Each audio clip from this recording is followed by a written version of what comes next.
Assalamualaikum warahmatullahi wabarakatuh. Halo Sobat Asik, kita jumpa lagi di podcast Asik Institut Agama Islam Nusantara Asidikiah. Kali ini kita udah bareng sama seorang lawyer muda dan juga sekretaris dari LBH PB PMII ya. Tentunya kakak, boleh dong kenalan dulu nih dengan kak siapa? Iya, terima kasih. Nama saya Fendi Arianto. Salah satu alumni juga dulu di IN Asidikiah. Lalu melanjutkan studi di Jakarta dan beraktivitas di sana. Aktivitas di Jakarta. Betul. Tadi dengar alumni juga nih dari Betul. Institut Agama Islam Nusantara Asidikiah. Kalau boleh tahu dulu alumninya di sini ambil prodi apa nih kak? Saya kebetulan ambil prodi Hukum Ekonomi Syariah. Hukum Ekonomi Iya. Syariah. Kayaknya nih udah nggak asing lagi gitu, kita kayak pernah ketemu gitu, cuman nggak tahu di mana gitu. Pengen tahu aja. Tahun berapa sih kak dulu kira-kira waktu di IAIN? Saya masuk itu di tahun 2014. 2014. Ya, lulus 2018 tepat waktu. Tepat waktu. Ih, boleh Betul. dong nanti nyesel kayak gitu juga ya. Harus Harus dong ya. harus dong. Nah ini kayaknya akhir-akhir ini sibuk banget gitu ya. Kita tuh pengen ngobrol dari lama sebenarnya ya kak ya. Iya. Cuman baru ada kesempatan ini gitu. Betul. Pengen tahu dong sibuknya yang udah lulus tepat waktu gitu. Sekarang juga ada lanjut di Jakarta kak ya. Betul. Terus kira-kira sibuknya hari-hari gini apa aja nih kak biasanya? Kalau aktivitas keseharian fokus di lawyer, menangani beberapa case baik di corporate ataupun yang bersifat individual begitu. Jadi pendampingan hukum terhadap klien itu ya diantaranya ada perusahaan yang kita sebut corporate gitu. Ada perusahaan-perusahaan yang memiliki masalah-masalah perdata misalnya. Terus ada permasalahan-permasalahan individu yang sifatnya pidana begitu. Jadi ya berkutatnya di bidang hukum. Lalu juga beberapa kali kita ikut ataupun mengikuti beberapa pelatihan yang meningkatkan kompetensi. Terus juga kita menjadi pembicara di beberapa tempat atau platform online begitu. Jadi sibuk banget gitu ya sekarang nih kak. Iya, harus produktif. Emang bener. Tapi status aman? Aman Ya. Udah ada apa? Udah apa masih proses? Oh, masih dalam tahap penjajakan. Oh. Penjajakan, kirain aman udah dapet gitu ya, udah Iya. pas posisi terus gitu dapet. Iya. Ternyata masih penjajakan. Masih penjajakan. Ada kloter berapa lagi nih kayaknya? Enggak ya. Iya. Jadi sekarang udah sibuk kesana kesini gitu. Kalau Betul. misalnya sekarang rumahnya di mana sih kak? Kalau saya asli Lempuing. Asli di Kebetulan Lempuing. asli Lempuing. Kalau domisili untuk aktivitas di Jakarta. Jadi beberapa tahun ini atau bulan nih sekarang ke Kalau Jakarta? terhitung di Jakarta sejak 2019. Dari Pasca lulus S1 saya kebetulan mengikuti kursus bahasa Inggris di Pare untuk persiapan pasca sarjana. Setelah itu saya mengikuti perkuliahan di salah satu universitas di Jakarta. Lalu lulus di tahun 2022. 2022.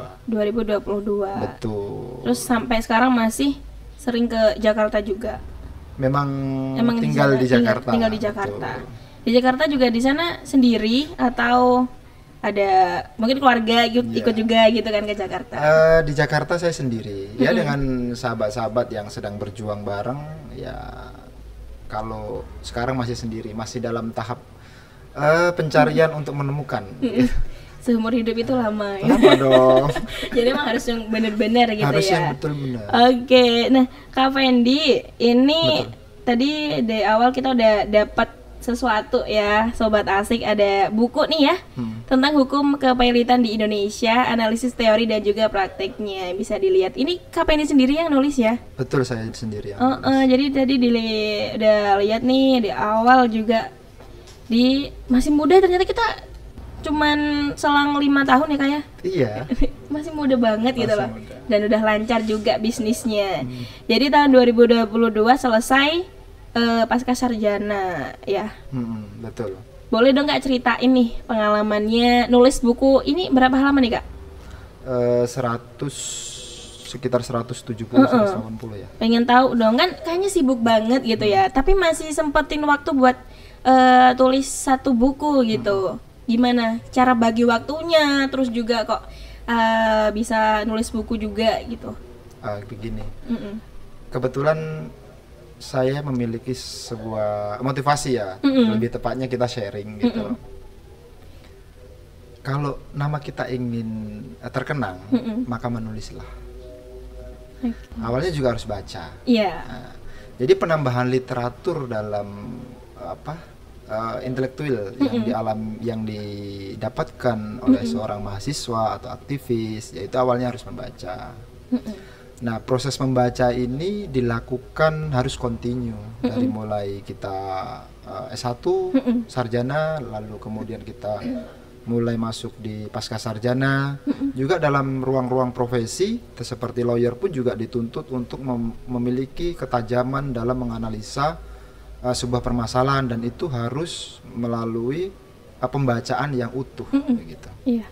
Nah, kalau proses buku ini sebetulnya cukup panjang. Berapa tahun nih Kak, kira-kira nulisnya Kak? Sekitar 1 tahun.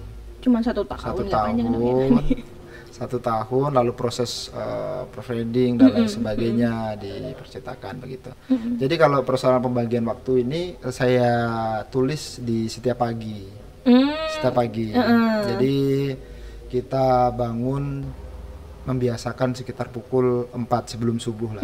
Sebelum subuh kita sholat subuh, ngopi dulu ya kan. Santai dulu. Ya kan? Sebelum menikmati kerasnya hari-hari. Iya, gitu. Apalagi kalau di Jakarta kan untuk populasinya cukup macet ya, karena populasi humannya banyak gitu, lumayan banyak. Jadi saya tulis continue dan istiqomah di setiap pagi. Malamnya mungkin saya baca-baca sebelum tidur atau di review lah bahasanya.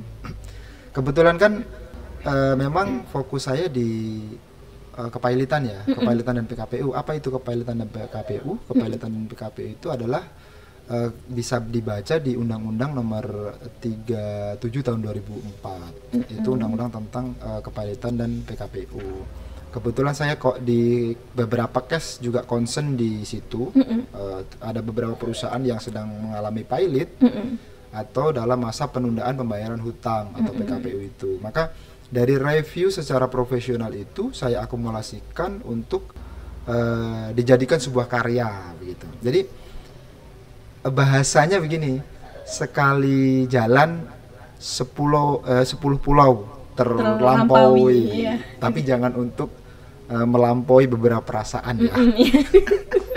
Yang penting bukan perasaan ya. Iya betul. Betul. Tapi masih aman deh. Nah, aman. Terus selain sibuk sekarang jadi lawyer muda, terus juga jadi sekretaris ya Kak ya di LBH PBPMI. Terus juga punya karya tulis. Ini dari tahun berapa selesainya Kak? 2023 selesainya. Selesai bukunya. Dengar-dengar juga sempat jadi pengusaha muda. Betul. Itu dulu tahun berapa tuh Kak? Oh, kalau pengusaha lebih tepatnya wirausahawan muda ya. Kalau disebut pengusaha kan skalanya mungkin masih dalam tahapan untuk ke sana gitu. Itu saya lakukan atau saya alami pada saat kuliah S1. Oh, berarti waktu masih di sini dong? Waktu masih di sini. Kira-kira usaha apa tuh? Kalau saya dulu usaha kuliner kebetulan. Kuliner. Buka tongkrongan atau gimana? Buka kedai, ada beberapa outlet yang di beberapa tempat. Dulu saya ada 1 kedai, 2 outlet martabak. Martabak manis, martabak telur begitu. Iya. Jadi sambil kuliah ya sambil berbisnis, niatnya sih hanya untuk apa? Tambahan, sampingan atau gimana? Enggak, memang untuk mencari. Kirain emang buat sampingan. Kalau tambahan gitu. Itu kan ya udah memang punya. ada fokus utamanya ya, atau pendapatan utamanya. Iya, ya pendapatannya memang di situ. Oh, gitu. Jadi emang punya niat gitu. Iya. Kuliah sambil wirausaha. Iya, sambil wirausaha, sambil bisnis. Dan itu dikelola sendiri atau ada yang nungguin gitu? Kebetulan dikelola sendiri. Kelola sendiri dan saya mencari partner ya biasanya. Kalau memperbantukan belum. Saya mencari partner untuk usaha bareng-bareng. Ya ada gaji dan lain sebagainya begitu. Itu terakhir saya ada sekitar 8 kalau nggak 9 orang ikut saya. Partner. Bukan partner lagi deh kayaknya. Beda lagi dong kalau partner itu kan 1 atau 2 gitu ya, sih Kak. Ya partner kerja lah, ya karyawan lah. Nah, itu lebih tepat kayaknya. Jadi Kakak ini udah sekarang jadi lawyer ya, sekretaris juga, sibuk banget deh pasti. Ya wajar lah kalau misalnya statusnya masih aman-aman aja gitu, masih stabil. Mungkin belum kesempatan untuk menjajak yang lebih baik gitu. Oh iya kayaknya. Karena masih sibuk sama karir terus gitu ya. Dan dari awal S1 juga udah mulai wirausaha gitu. Sebenarnya Kakak punya apa ya, motivasi, semangat apa sih kok sampai segininya gitu, kayak semangat banget gitu loh Kak? Jadi beberapa motivasi memang banyak saya dapatkan di kampus. Saya mengenal beberapa guru-guru di sini, dosen-dosen di sini yang saya kira tidak hanya mengajarkan persoalan ilmu, juga tidak sebatas itu saja, tapi mengajarkan bagaimana spirit menjalani kehidupan, juga bagaimana mengajarkan nilai-nilai dalam menggapai sesuatu. Itu saya rasakan dan saya dapatkan begitu. Lalu bekal yang kumulatif itu saya coba untuk apa ya? Ada 3 prinsip dalam hidup saya. Menjalani itu. Jadi ada manjadda wajadda. Jadi saya harus bersungguh-sungguh. Terus ada mansobaru jafiro. Maka ketika kita berproses mengalami kesulitan atau rintangan, kita harus bersabar. Jadi habis kita bersabar, lalu man yasro yasud. Artinya ketika sudah bersabar, kita mendapatkan hasil, ya siapa yang menanam itu akan menuai atau memetik. Jadi teruslah tanam kebaikan yang akan kita petik di hari-hari berikutnya, begitu. Jadi kalau kita menanamkan semangat di dalam diri kita, juga kita menanamkan ilmu di dalam kita, ya siap-siap mendapatkan manfaat daripada ilmu yang telah kita pelajari, gitu. Ya itu. Terus ada satu motivasi yang menurutku pada saat itu di masa-masa kita juga ingin grow up, ilmu itu akan membawa seseorang kepada derajat-derajat yang terbaik, gitu. Tempat-tempat yang terbaik untuk orang-orang yang memiliki ilmu. Saya coba korelasikan dalam kehidupan ini. Saya melihat guru saya, oh mungkin kalau guru saya tidak memiliki ilmu, dia juga tidak akan bisa jadi guru yang hebat. Oh, seseorang yang memahami sebuah konsep-konsep profesional di bidang-bidang tertentu, salah satu kan sekarang banyak gitu. Sekarang itu kan dunia menjurus kepada suatu profesi-profesi yang spesifik, yang spesifik, sehingga seseorang itu dihargai lebih karena dia memiliki kemampuan yang tidak dimiliki oleh orang lain. Nah, maka berarti konsep itu betul dan benar adanya. Maka ketika itu betul, ya kita coba untuk achieve, maksudnya achieve, menerima kebarang diri kita, lalu sampai kepada achieve, sampai mencapai apa yang ingin kita capai, gitu. Jadi kalau hidup itu, kalau ada salah satu pepatah kan begini, hidup itu kalau tidak diperjuangkan, gitu.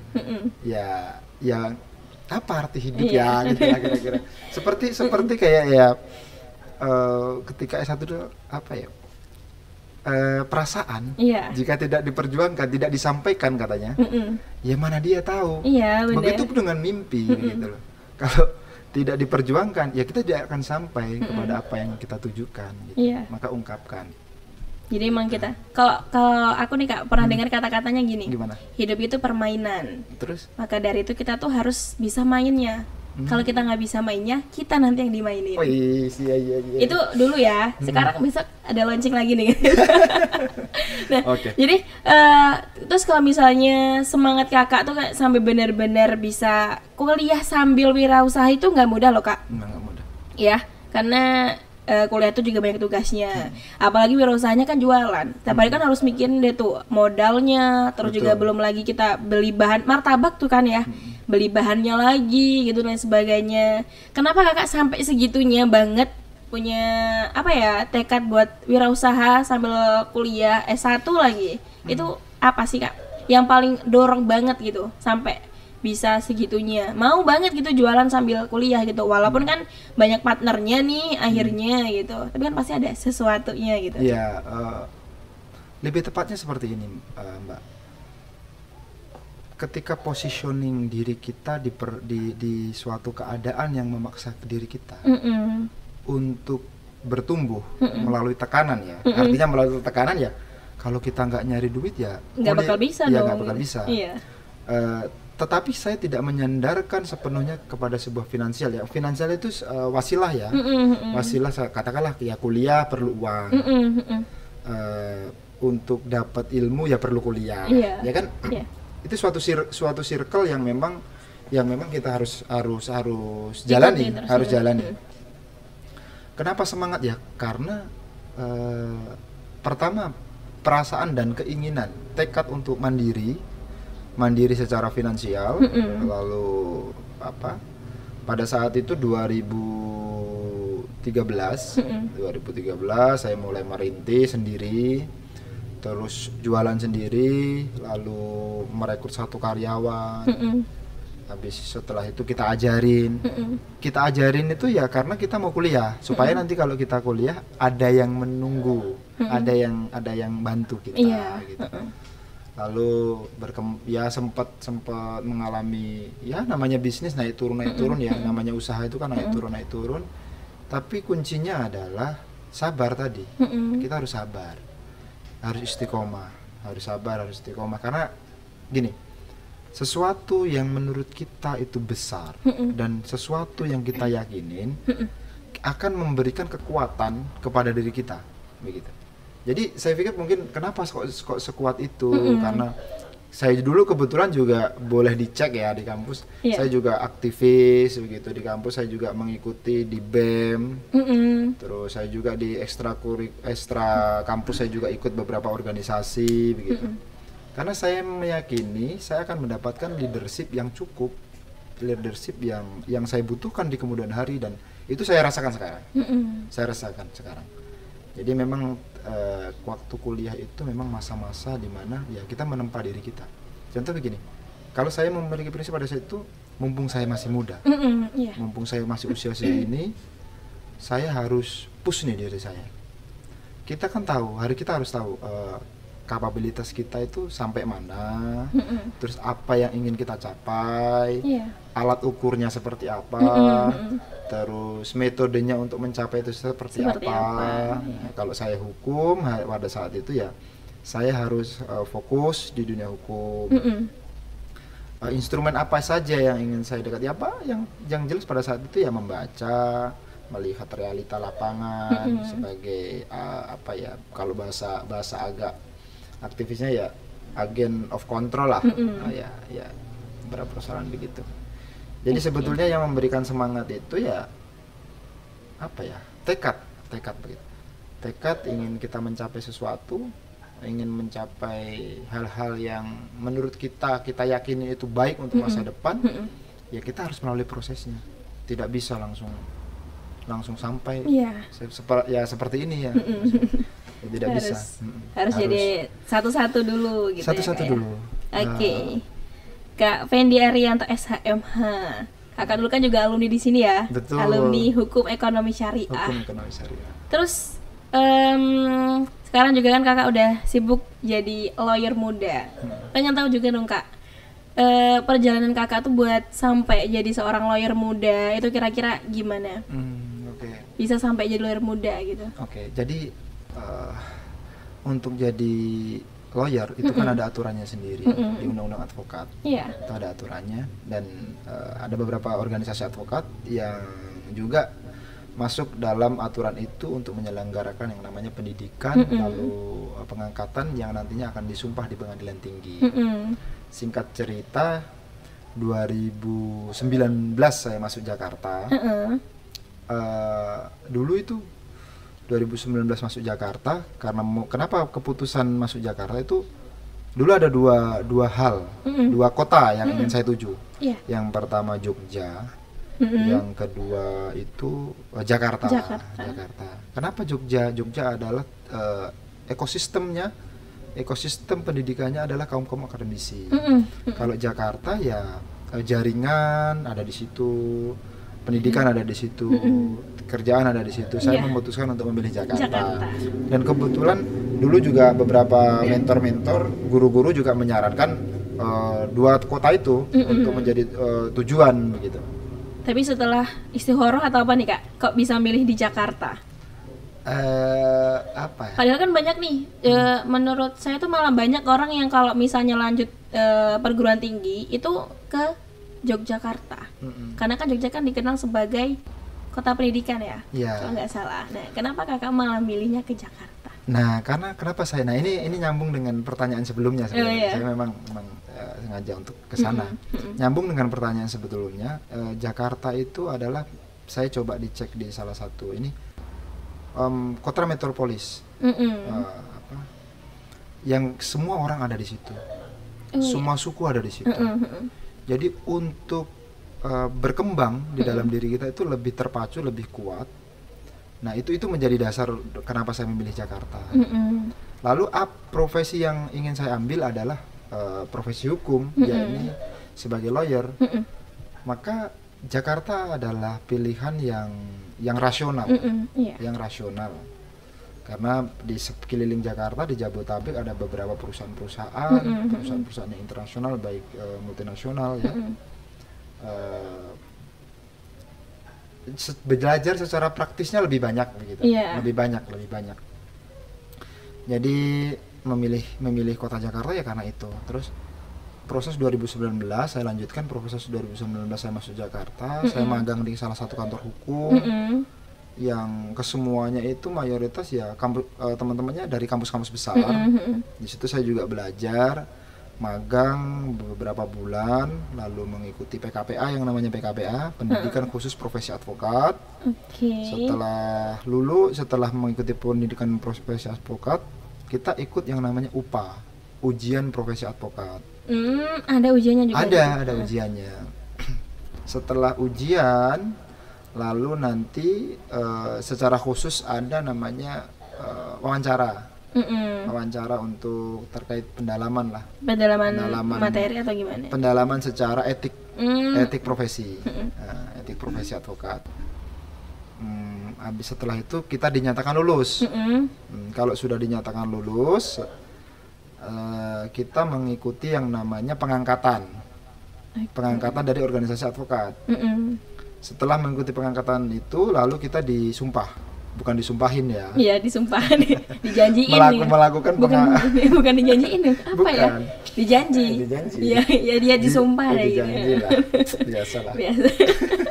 Kalau orang mau naik pangkat kan emang gitu ya. Iya, apalagi musim-musim begini kan. Musim-musim begini. Takutnya nanti kalau misalnya udah diseriusin hilang deh, susah gitu.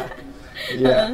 Jadi setelah itu saya ikut sumpah di Pengadilan Tinggi DKI Jakarta, gitu kan. Kenapa penyumpahan itu dilakukan sesuai dengan domisili KTP? Oh, jadi waktu itu sempat punya KTP di Jakarta atau gimana? Saya ketika itu cabut domisili dari Oki, jadi KTP saya sudah Jakarta sekarang keluar dong, berarti bukan Oki ini, bukan Lempung ini. Tapi saya pastikan ya perhatian saya terhadap Kabupaten Oki khususnya ya, terhadap IAIN itu masih utuh lah. Iya. Buktinya masih punya waktu dong buat di sini. Iya, gitu. Jadi begitu. Itu saya penyumpahan advokat itu di tahun 2021. Tahun 2000 ya. 2021. Selesai tadi 2022 ya. Ya jadi harus berprogres. Kita harus memiliki apa ya? Blueprint dalam hidup kita. Harus mana yang harus diprioritaskan. Alhamdulillah saya di Jakarta kurang lebih 3 tahun lebih ya. 3 tahun lebih, 2019 akhir saya masuk Jakarta. 2020 saya kuliah, mulai mengikuti perkuliahan. 2021 saya selesai pendidikan profesi advokat, juga sambil kuliah juga. 2022 saya selesai di pasca sarjana. Begitu. Oke, Kak Fendi Arianto. Kakak kan sekarang juga sebagai sekretaris LBH PBBMII juga nih. Betul. Kesibukannya apa jadi Kak kalau di PMII? Kalau di PMI kebetulan kan saya sekretaris ya. Kalau sekretaris itu kan fokusnya administrasi dan membantu dalam hal kebijakan-kebijakan secara organisasi yang bersifat nasional. Karena kita di PB. Nah, kalau dalam hal ini beberapa hal mungkin pendampingan case atau kasus secara pro bono di tengah-tengah masyarakat. Lalu juga melakukan pendidikan dan pengembangan di setiap kader-kader. Kebetulan kan kita juga punya PO di LBH itu tersendiri punya PO. Itu PKC itu pengurus koordinator cabang yang tingkatannya itu di provinsi. Terus ada pengurus cabang, lalu komisariat, rayon, dan lain sebagainya. Lalu unit-unit. Jadi di PO itu diamanatkan di setiap PKC dan PC itu diwajibkan atau diperbolehkan untuk membentuk lembaga bantuan hukum di tingkatannya masing-masing sepanjang resource people-nya atau resource atau sumber daya manusianya itu ada. Kebetulan di OKI kan juga ada fakultas hukumnya atau fakultas syariahnya. Itu bisa begitu. Bisa dilakukan pembuatan lembaga bantuan hukum. Nah, kita mendampingi teman-teman di daerah dalam hal pembentukan tersebut dan dalam hal tingkatan kayak seperti pelatihan-pelatihan, seperti pendidikan paralegal dan lain sebagainya, begitu. Sibukannya begitu. Jadi, biasanya kalau misalnya ada event-event di PMII gitu juga sering hadir? Hadir juga kan? Hadir. Biasanya juga ngisi di beberapa pelatihan ataupun undangan-undangan khusus yang membahas terkait dengan persoalan-persoalan hukum. Fokusnya ke sana. Kalau di PP gitu. Oke, jadi dari kita udah kenal sama kakak nih, udah kembali ke beberapa tahun yang lalu nih kak. Dari 2000 berapa? 2014 ya? 2014 kita kembali ke dari 2014 sampai dengan 2023. Nah, jadi dari pengalaman kakak yang luar biasa ya. Jadi dari awal masuk kuliah tuh juga udah wirausaha, udah dari awal udah usaha sendiri gitu. Terus kakak juga kan alumni dari hukum ekonomi syariah. Terus kalau misalnya nih kak, menurut kakak ini ngelihat semangat gitu dari mahasiswa hukum yang sekarang ada di YIN ini gimana? Sama nggak nih sama kayak kakak dulu atau gimana gitu? Dalam kesempatan beberapa waktu saya juga sering monitoring ya melalui sahabat-sahabat yang dulu satu perjuangan dengan saya hari ini juga menjadi tenaga pengajar di sini, menjadi dosen-dosen lah, dosen-dosen muda. Iya. Jadi, idaman itu. Iya. Saya salah satu fansnya, tapi kan lebih baik diam. Daripada mengungkapkan lalu nanti tidak merubah sesuai suasana ya. Bener banget ya. Iya. 2000 kalau kami dulu 2014 memang angkatan kami banyak ceweknya memang. Banyak ceweknya. Satu kelas itu banyak lebih banyak didominasi oleh perempuan. Kalau yang khusus ya banyak. Karena ada dua program. Kita program reguler dan program khusus. Iya. Nah, kalau saya melihat hari ini ada beberapa pencapaian-pencapaian yang sekiranya itu menjadi sebuah terobosan-terobosan baru ya untuk peningkatan kompetensi dalam hal memahami hukum sebagai bahan akademisi dan praktisi, sekaligus menggabungkan antara keduanya sehingganya dapat dipahami, dapat dimengerti untuk menjadi bekal di kemudian hari, gitu. Yeah. Kenapa saya katakan betul hari ini? Saya lihat juga ada peradilan semu yang dilakukan, terus juga ada beberapa hal kunjungan atau studi lapangan di pengadilan, di kantor-kantor notaris, di kantor-kantor hukum. Iya. Dan mentoring yang seperti itu yang saya pikir bisa memperkenalkan mahasiswa kepada dunia kerja yang nantinya akan dihadapi oleh alumni-alumni yang dari hukum ekonomi syariah. Iya. Karena profesi atau jurusan hukum itu banyak tempatnya atau berpeluang di beberapa tempat. Karena yang pertama yang harus dipahami adalah negara kita adalah konsepnya negara hukum. Ya. Jadi setiap sendi-sendi kehidupan itu dipengaruhi hukum atau dipengaruhi oleh aturan, baik itu aturan adat, aturan daerah, undang-undang, bahkan aturan yang tidak tertulis. Iya, dan hierarki seterusnya. Artinya ini penting. Tinggal nanti concern daripada personalnya kemana. Nah, begitu. Artinya ketika lulus ya bisa berpeluang untuk menjadi lawyer seperti saya hari ini kan.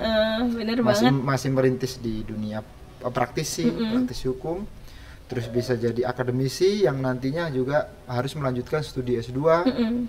Terus yang ketiga bisa jadi hakim, bisa jadi notaris, bisa jadi jaksa, dan lain sebagainya. Atau bisa menjadi konsultan di legalnya perusahaan. Dan setiap perusahaan itu pasti membutuhkan SDM, sumber daya manusia, untuk memahami kaitan dengan persoalan-persoalan atau aturan-aturan yang ada di dalam ruang lingkup perusahaan itu sendiri. Ini penting. Nah, artinya melihat kesempatan itu, hukum ekonomi syariah menjadi suatu terobosan untuk menghantarkan alumni ke ruang-ruang yang memang manfaat. Gitu. Apalagi kan secara hukum kita juga mempelajari, secara hukum Islam kita juga mempelajari. Artinya kalau bisa sampai mengakumulasikan semuanya, dia bisa menjadi pakar di rumpun keilmuan keduanya, baik secara hukum positif maupun baik secara hukum Islam. Begitu. Oke, terima kasih Kak Fendi. Terakhir nih, pengen minta motivasi ya buat teman-teman sobat asik yang sekarang juga lagi dengerin pastinya. Gimana sih biar semangat gitu kan kuliah, dan semangat untuk berusaha gitu biar sama kayak kakak gitu loh. Jadi kan misalnya kuliah itu kan gimana sih Kak? Susah gampang gitu kan ya. Dan sekarang kan banyak banget nih yang kuliahnya cuman berangkat aja gitu, yang penting di luar sana kan banyak banget tuh yang kayak gitu. Kasih dong motivasi buat semuanya, buat kita juga pastinya, biar semangat dan nantinya bisa nyusul jejak-jejak sama kayak kakak. Nggak sama sih, maksudnya ya lurus gitu, terproses gitu. Setiap tahun kan punya kenangan nih Kak ya, biar sama kayak gitu. Iya ya, setiap orang pasti bakal menorehkan sejarahnya masing-masing di dalam kehidupannya. Nah, apakah dari sejarah itu kita akan mengukir sejarah baik, ataupun kita akan mengukir sejarah yang tidak baik. Nah, singkatnya, mengambil pilihan dan tidak mengambil pilihan itu adalah pilihan itu sendiri, artinya ada konsekuensinya sendiri. Nah, kita juga serius kuliah ada konsekuensinya, nggak serius kuliah juga ada konsekuensinya. Bener banget. Juga kalau saya dulu motivasinya adalah orang tua, ibu saya, begitu. Ya, saya ingin menyenangkan, ingin berbakti. Menjadi anak yang berbakti itu kan ya salah satunya menjalankan pendidikan dengan sebaik-baiknya. Lalu kita harus menyadari bahwasanya apa yang kita upayakan bukan orang lain yang mendapatkan, tapi diri kita toh. Bener banget. Gitu. Iya. Karena begini, ketika kita lulus itulah pertarungan sebenarnya di tengah-tengah masyarakat. Ilmumu, pemahamanmu sebagai seorang sarjana itu dipertaruhkan di tengah-tengah masyarakat. Iya. Oh, itu udah sarjana loh. Iya. Dimintai tolong ditanyain, Mas, aku punya permasalahan nih soal katakanlah waris lah, atau yang terjadi di tengah, atau katakanlah masalah perceraian lah, kan itu. Atau tidak masalah persoalan sengketa lah, sengketa tanah. Iya. Kok kita nggak tahu gitu kan? Itu pasti merasa apa ya? Kecewa, tertipu, apa ya? Bukan kecewa, merasa diri kita, oh iya, kok saya nggak bisa tahu. ya, nggak tahu ya. Itu pasti akan, nah itu akan menjadi dampak buruk ketika kita nanti tidak terus mengupdate, akan menjadi serangan mental. Iya kan? Iya. Akan menjadi serangan mental yang sebelumnya itu kita udah dikasih waktu nih 4 tahun untuk berproses. Ya Iya. Kan? Ada KKN dan lain sebagainya. Jadi menurutku ya harus memiliki keyakinan yang tinggi bahwasanya ilmu itu pasti akan bermanfaat. Dan ilmu itu saya memiliki kutipan yang saya sampaikan itu di setiap pembicaraan saya di beberapa media platform online, media edukasi online, yang sifatnya hukum begini. Ilmu itu ditandai bagaimana ilmu itu ditandai bagaimana seberapa besar kebermanfaatannya. Jadi ketika kita punya ilmu, apa nih manfaatnya apa? Jadi ditandai itu. Kalau kita sudah kuliah merasakan memiliki ilmu, terus kita tidak memberikan manfaat, memberikan pengabdian, ya perlu dipertanyakan. Iya. Nah, ilmu yang didapat itu dulu seperti apa? Seperti begitu. apa? Terus yang kedua, tadi kan berbakti kepada orang tua, memiliki mentor. Memiliki mentor artinya ya dosen-dosen di sini. Ya dia sudah melewati masa-masa kuliah dulu dan panjang. Itu memiliki mentor. Itu menjadi spirit tersendiri. Yang ketiga, memiliki circle yang bagus. Nah, itu harus diciptakan. Ruang-ruang diskusi, ya kan? Ya pasti ada lah, dulu kita juga ada ngapain kuliah di sini dulu. Yang repot kan ngapain kuliah, main game aja lah gitu. Ngapain kuliah, nanti juga kuliah kan pastinya cari kerja. Mending kerja aja langsung dapat uang gitu ya. Iya, biasanya itu merusak ya Kak ya. Itu sesuatu pemahaman yang menurutku keliru ya. Keliru. Jadi begini, ada yang ngomong nggak, orang yang nggak kuliah juga kerja kok gitu. Oh gitu kan. Tapi begini, saya pastikan begini, pun toh orang yang kuliah itu diberikan rezeki, diberikan kesempatan untuk bisa merasakan nikmatnya pendidikan, gitu. Jadi itu harus dimanfaatkan. Boleh disurvei, memang data orang yang mengenyam pendidikan lebih tinggi itu hari ini juga masih perlu digenjot, masih perlu ditambah. Iya. Artinya masih menengah ke bawah lah. Nah ini hadirnya seperti IAIN di tengah-tengah di OKI ini sangat bermanfaat. Terutama saya juga merasakan bahwasanya di sini tenaga mengajarnya juga sangat-sangat kompeten di beberapa bidang ya. Bidang baik itu tarbiyah mau syariah. Sekarang ada berapa ini ya? 6 ya? Iya, ada 6 program studi. Ada manajemen pendidikan Islam, ada hukum ekonomi syariah, ada tadris bahasa Inggris, ada pendidikan guru madrasah ibtidaiyah, dan ada pendidikan agama Islam. Jadi ada 6. Kalau Kakak dulu ada berapa nih di sini? Saya dulu angkatan ketiga. Di kebetulan hukum. Saya angkatan ketiga di kampus. Oh, di kampus. Seingat saya angkatan ketiga, angkatan ketiga. Dan prodinya itu masih ada 2. Iya, masih ada 2. Berarti masih hukum ekonomi syariah dan tarbiyah ketika saya masuk. Lalu selang 1 tahun atau 2 tahun itu nambah PGMI kalau nggak salah, seingat saya nambah PGMI. Terus saya lulus 2018 ya.